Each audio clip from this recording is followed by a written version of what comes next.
Hey, John here from beautiful Western New York. Having only been a part of the Officers Club for about 4 months, it has already become clear to me that while the free content was great, access to the Officers Club content leaves absolutely nothing missed.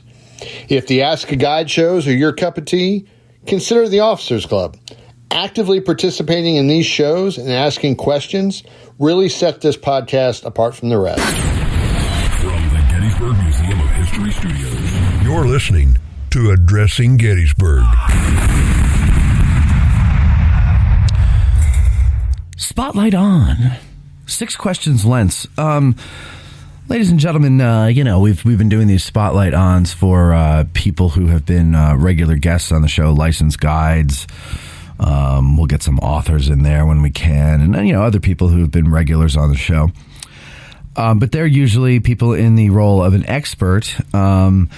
But, we have on staff here our own expert who we refer to when me or the guest can't remember a certain fact or are getting something confused, and we just look over to Mike and we are like, is it this one, Mike, or is it that one, Mike? Mike goes, yeah, no, it's this, or whatever. He gives us the answer.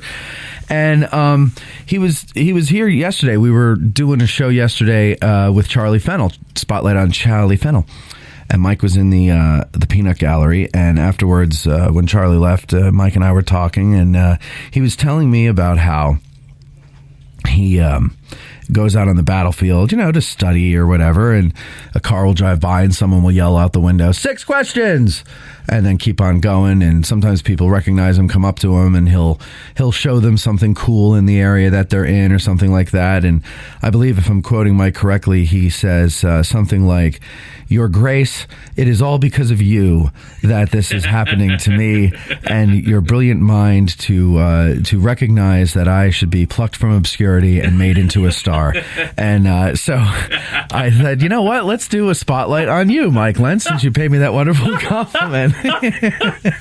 And so here he is, Mike Lentz. The $20 slipped under the table too, right? Yeah, right. So I thought it would be good to have you on to do this, Mike, because people know you. You're a regular on the show. You're one of the stars in our orbit, if you will.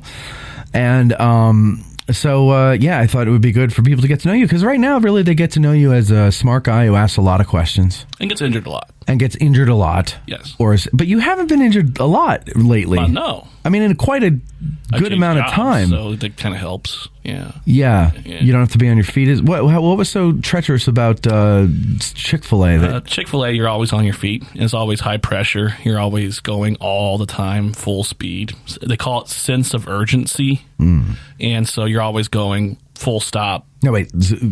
Chick-fil-A calls it sense of urgency? Yeah, they call it having a sense of urgency. And they want you to have a sense of urgency. Absolutely. Okay. And so it's like that all the time for 8 hours straight. And you're just on your feet all day long. Yeah, I couldn't do that. So, I couldn't do that. So that's kind of one of those things where my body's like, you're breaking down, buddy. Yeah, you can't take this anymore. Well, you look a little healthier. Oh, I'm do you feel better? I feel better. Yeah. Absolutely, I do. Yeah. I love Chick-fil-A. I love the company. I loved the people working with them, and I love the guests. But for the most part, I had to make that change because my body just wasn't holding up to it anymore. When you hit the mid-30s, your brain thinks you're still in your 20s. Yeah. And your body goes, yeah, no, that's not happening. Wait until you get to your 40s and your brain still thinks you're in your mid-20s.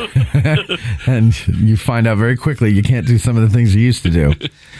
It's really terrible. I stopped at Bantam Roasters on the way here to get a cup of coffee, and there was this dude in line before me. And he's all tatted up and everything, and he was talking to the girl behind the counter, and I was able to glean from their conversation that he is a tattoo artist that works in one of the salons or studios here in town. Okay. And so I started talking with him, and because he was talking about, the physical toll that, doing tattoos takes. Because you're hunched over all day. Yeah, I can imagine posture's horrible. And your hands, with the very fine movements you have to make with your fingers and the needle and all that. And, so a lot of guys get carpal tunnel. And I said, so do you get that? Do you get carpal tunnel and bad back and all that stuff? And he goes, no. He goes, I have a foam roller, and in between clients, I'll go and lay down on the floor on the roller and straighten out my back. That's smart, right? Yeah. And he goes, plus I lift and I mountain bike, so I'm doing other things with my wrists and my hands. He goes, but the guys that don't do that stuff and are just tattoo artists, and they don't do any physical activity. He goes, they all get carpal tunnel syndrome. They all have bad backs. Yeah, I can imagine. So then we got to talking about just stuff in general, and he said that he says to the girl, I forget what her name is, but he says, whatever your name is, he doesn't want to get me talking too much because you know what I'm going to talk about, right? And then she looked at him like, no, I don't know. And then he's like, veganism. And I go, oh. And I said, okay. You're, but he's like jacked. Right. So I'm like, veganism. I go, well, how do you have these muscles if it's veganism? Yeah, right. How do you get that? And he's like, this is the way we're supposed to eat. And I'm like, that's bullshit.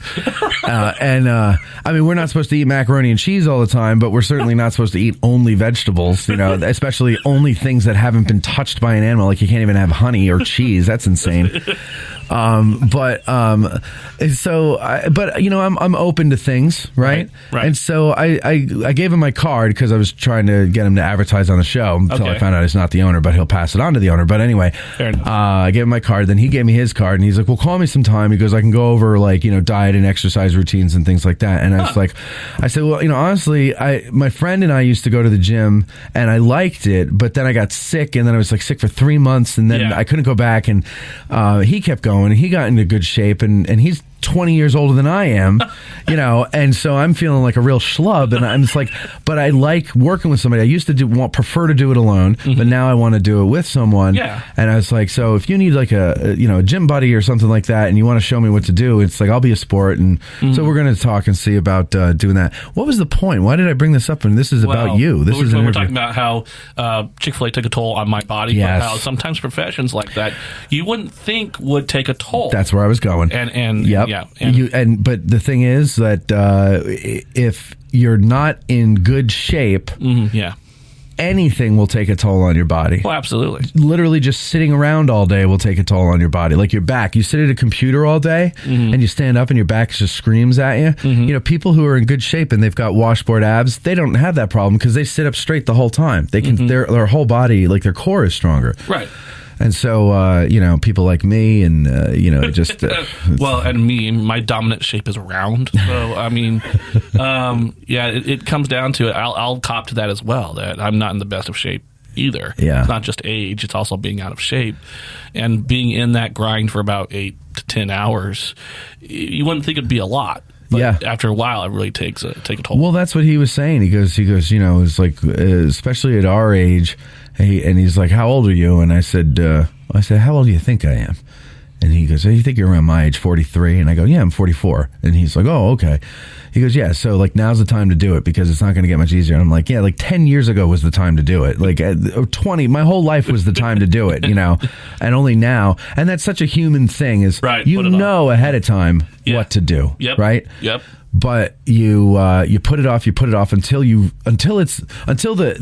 proof, the evidence in front of your face is irrefutable that you're in bad shape and you're old and it's not going to get easier. And then you go, holy shit. And then you try everything you can to, turn back the hands of time and you're never going to do it. That's like Sisyphus rolling that rock up the hill. It's not going to work. Yes. Yeah. So anyway, that's the story with that one. So Mike Lentz, let's talk about you. Now were you born in Colorado? I was not born in Colorado. I was born just outside of Portland, Oregon.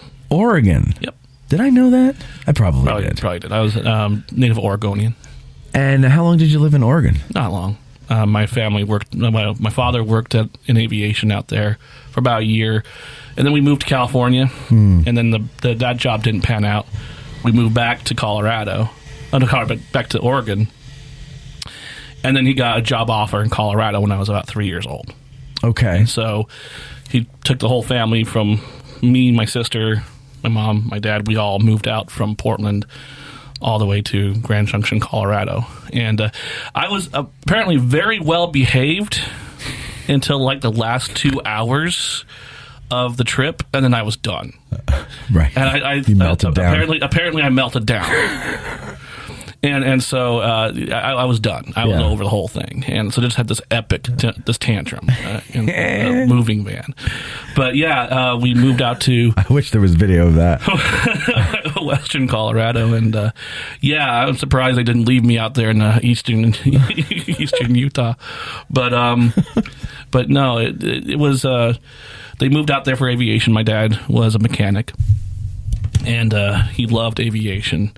And this is before 9/11. So growing up, I would always be hanging out at airports with my father. And just going around to engine shops. One of the great memories is the smell of a good engine shop. You know, all the oil and stuff like that. It's really a good smell, and that brings fond memories back to me. That's funny.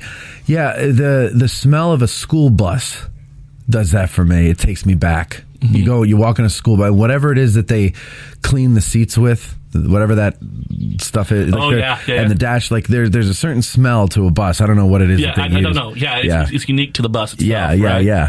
And there's maybe a little mix of diesel smell in there too. The fumes there. Yeah, absolutely. Yeah, that always sets me back. But I think my favorite smell has always been horse. Ooh. Horse poop. Horse hair, just a horse in general, right. And saddle leather. Ooh, those are such wonderful, and you mix them all together. Good old leather. Yeah. Oh man. And I was talking to somebody. I forget who it was. It was a lady, and she was a horse person, and she said the only shit smell I love is horse shit. And I was like, I thought I was the only one. I felt, I was like, but apparently she's like, no, that's a thing. Like everybody loves the smell of horse shit because it's a sweet smell. Yeah, they just eat grass all day. Exactly, they eat grass or eat hay, and so what comes out the other end is going to be like just rotten grass or hay. That's what it smells like, basically. Yeah, not like cow poop. Yeah, cow poop is gross. No other poop smells good except for horse poop. I wouldn't bathe in it. See, this is what you get with Addressing Gettysburg, everybody. The best poop smelling out there is horse poop. Yes, 9 out of 10 listeners agree. And now you know. The more you know. Yeah. That's true. Horse poop is the best smelling poop around. Doom, doom, doom, doom. I'll add that in. So Colorado. So you things finally work out in Colorado, and your family stays there. Right. From what age? What age are you when you moved there? I was about 3 years old when we moved to Colorado. Yeah. And then so from 3 until 31 you're in Colorado. Okay, so let's go back then. 3 years old. What kind of a child was a young Six Questions? Well, I was a hell raiser. I was a terrible child. I caused all sorts of problems. I believe it. I was a rebel without a cause. I believe that. Causing all sorts of tantrums and just graffiti artist. You were a graffiti artist. Knocking over trash cans. Yeah. Whacking out mailboxes. The whole thing. Yeah. Getting suspended all the time. No mailbox could survive with you around. Exactly right now. But then you did get arrested though, because everybody got smart in your neighborhood and they put their mailboxes on their house, and that brought you too close, and they kept catching you. Overall, as a kid, I was okay. I was just a normal kid. No problem. I call it normal because I got interested in the Civil War very early on in life. What got you interested? Well, first of all, each little boy for me, I had this about after Desert Storm. So I had this bucket of tan and green army men. I always play with those little tan and green army men and play soldier with those guys. And so what happened is we went on a vacation to a mountain town in Colorado called Ouray. It's an old mining town.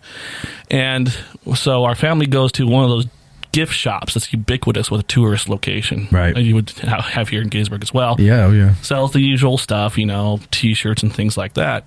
So I'm going around and I see this little pewter figurine of a Union soldier coming at ready with a musket, right? Painted pewter figurine, and I recognize it as a soldier, being that young, about maybe 5 years old.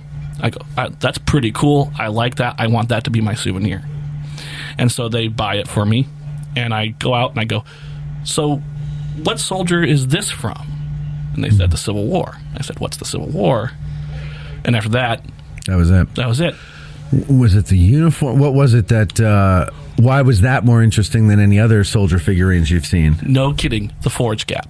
I knew it. I knew it. The 4-inch cap was so cool. There's something about the 4-inch cap. Yeah, I'm with you. I went, wow, that's different. Yep. I like that. That's really cool. Yeah. And so they purchased that for me.